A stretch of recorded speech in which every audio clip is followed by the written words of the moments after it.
सभी को मैत्रीपूर्ण हृदय से जय भीम नमो बुद्धाय। करुणामूर्ति बुद्ध विहार, मोटा अंकेवालिया। मैं चंद्रपाल बौद्ध करुणामूर्ति बुद्ध विहार आप सभी का स्वागत करता हूँ, सभी का अभिवादन करता हूँ। तथागत गौतम बुद्ध के समय में भारत में जाति प्रथा दृढ़ता से प्रस्थापित थी।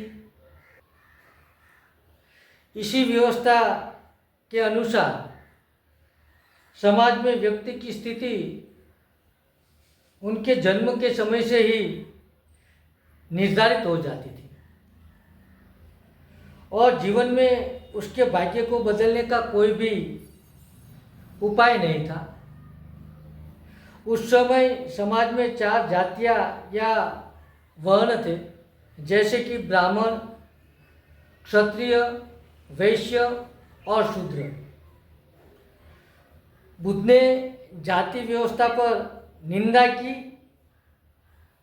जिसे वे अन्यायपूर्ण मानते थे। उन्होंने बताया कि हर जाति में दुष्ट और क्रूर लोगों के साथ साथ गुणी और दयालु लोग भी होते हैं। कोई भी व्यक्ति जो कोई अपराध करता है उसे उसके कर्म के अनुसार ही दंड मिलना चाहिए, चाहे वह किसी भी जाति का हो। उन्होंने कहा कि किसी भी व्यक्ति को उसके अच्छे या बुरे कर्मों के आधार पर ऊंची या नीची जाति का माना जा सकता है।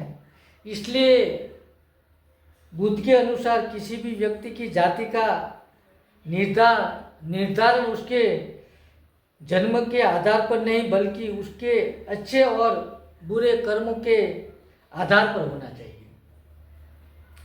बुद्ध ने यह विचार प्रस्तुत किया कि व्यक्ति किस परिवार का या जाति में पैदा हुआ है, इसकी वजह नैतिकता और लोगों की समानता को अधिक महत्व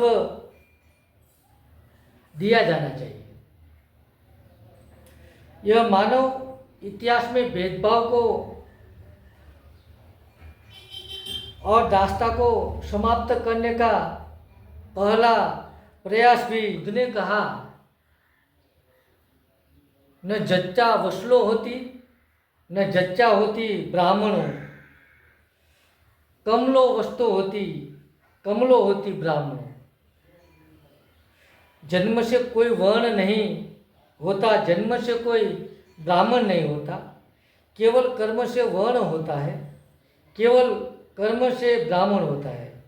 संबोधि प्राप्त करने के बाद तथागत बुद्ध महाबोधि महाविहार का मुख्य द्वार से स्टेप उतरते स्थल पर एक स्तंभ है। वहाँ 5वां सप्ताह पर एक ब्राह्मण को चर्चा के बाद यह संदेश दिया था। सभी को जय भीम नमो।